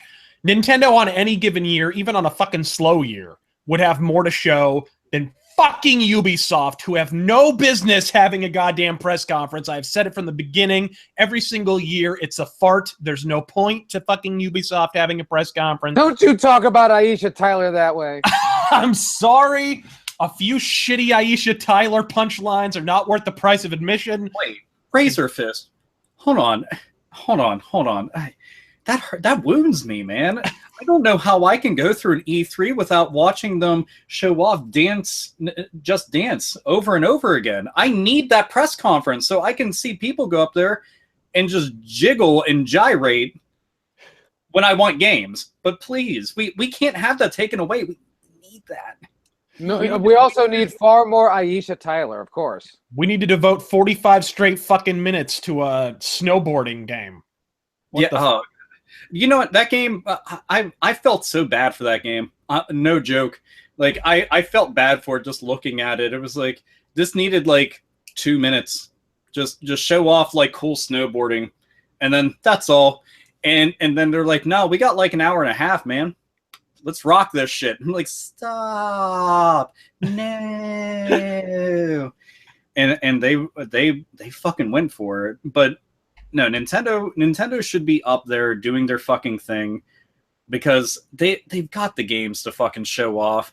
And I mean, look at something like Shenmue 3, for example. Shenmue has always been like an underground cult fan base. That's all there is to it. People love it, but it's not known to people outside of gamers. Ever.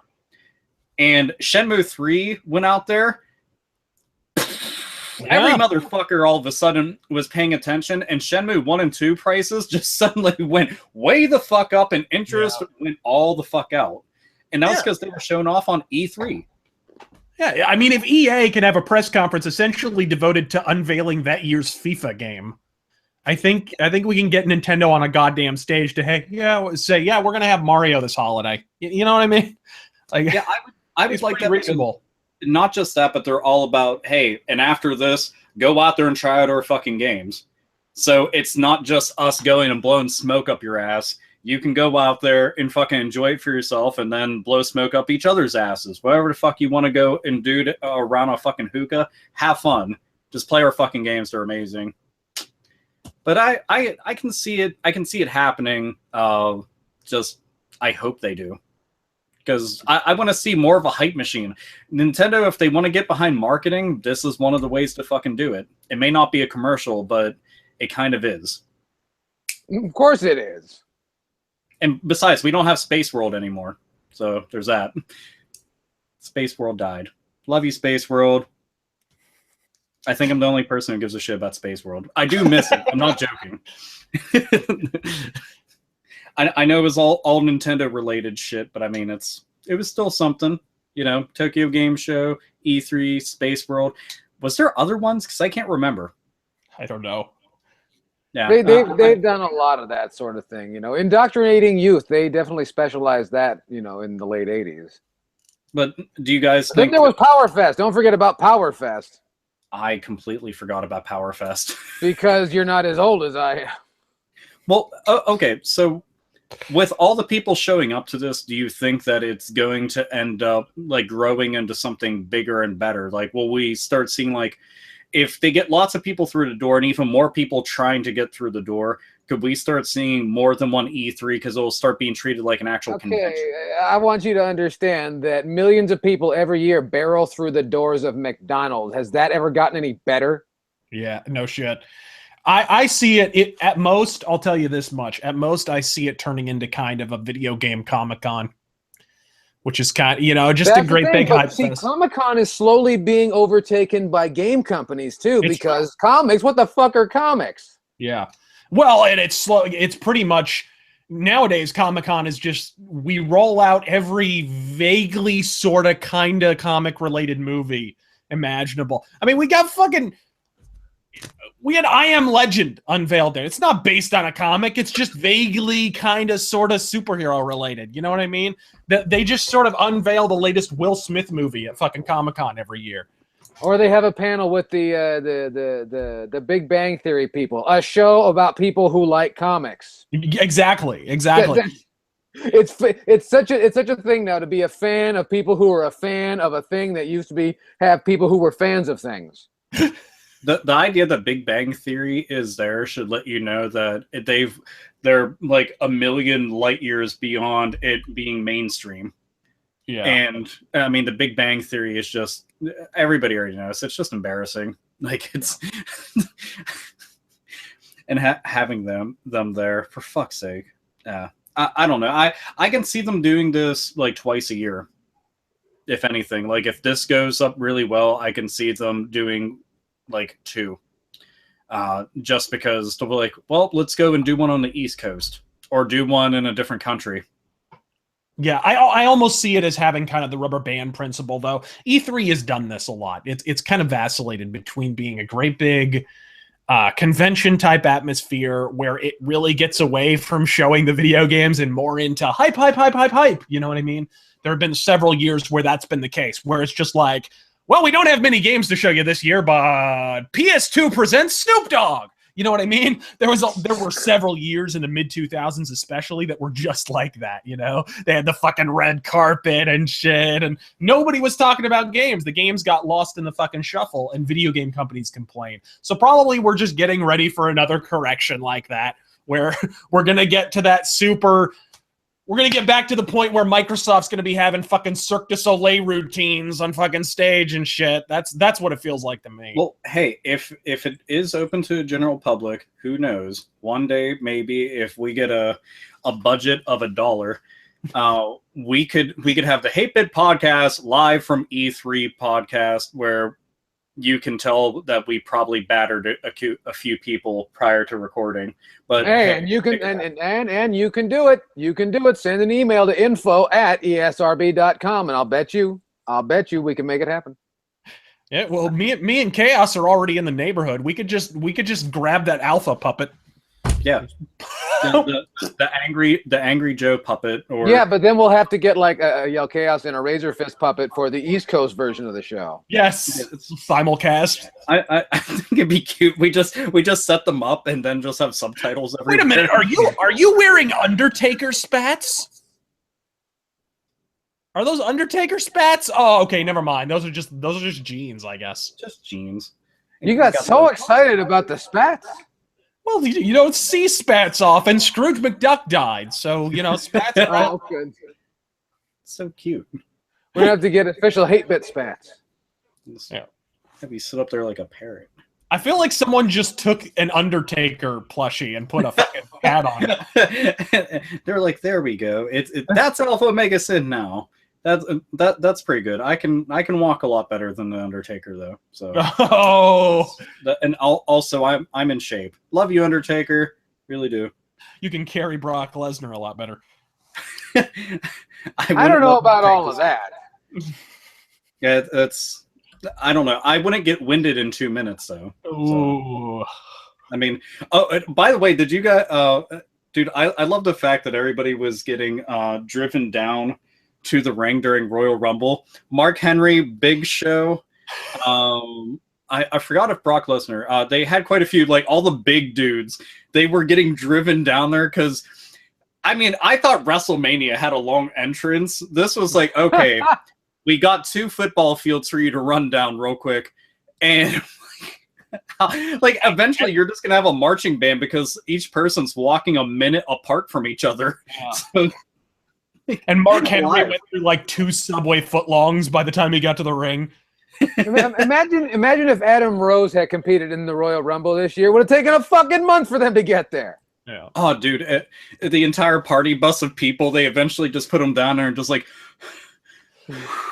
all right. And they're like, we're partying.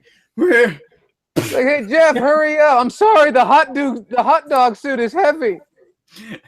The dude in the bunny suit, man, I'd feel bad for him. That shit would be fucking brutal. Like he'd be dead. It'd just be bones. Like when they take off the bunny hat, and they're just like, oh my god, it's dead. Not what we wanted at this year's Royal Rumble, but that's what we got. Dead bodies. But with that having been said, E3 this June the 13th through the 15th at the Los Angeles Convention Center. And I think we'll talk about this next week as to whether or not those tickets are still available, because I wouldn't be surprised if they're already gone. Dude, especially with the way they're scalping these fucking NES Classics things. This is just a matter of time. Well, the way any fucking shitty Let's Player on YouTube has to go to E3 for some reason. They're gonna sell out pretty fucking quick. Yeah, and then you'll have everybody broadcasting on Periscope all at the same time. Because what would we all do without PewDiePie's penetrating insights on E3? I mean, Jesus Christ. I personally just can't wait to see eBay filled up. Like, I should just pull up eBay right now and look at it. But I know that one of the years I tried going to PAX, I was like, I'll go get a ticket, and then they were all fucking gone. Like the minute that they went up, was the minute that they were all gone, and then there was hundreds, not a couple, hundreds of listings on eBay. I'm like, good job, everybody. Yep. Way to go. So fucking stupid. So yeah, E3. E3. And with that, that's it for the 8-Bit Podcast. Thank you very much, gentlemen and ladies. Well, let's face it, the ladies in here used to be gentlemen, and that's okay. They're living life their own way. I want to remind each and every one of you before we get out of here to check us out on your social medias. Give us a sub right here on YouTube. Also follow us on the Facebook, on the Twitter, on Instagram, and all that other faggoty shit. I am your intrepid host, Yale Chaos. Joining me has been the man from Pennsylvania, Alpha Omega Sin. Nope, I don't got nothing. I was gonna make a long fart sound, but then Razor Fist would never get to say goodbye. So just you have to save him for last so he can do the long fart noise. Oh yeah. All right, well, in the next week, long fart noise. You heard it right here. So much sprittle all over the beard, it gets to be a mess.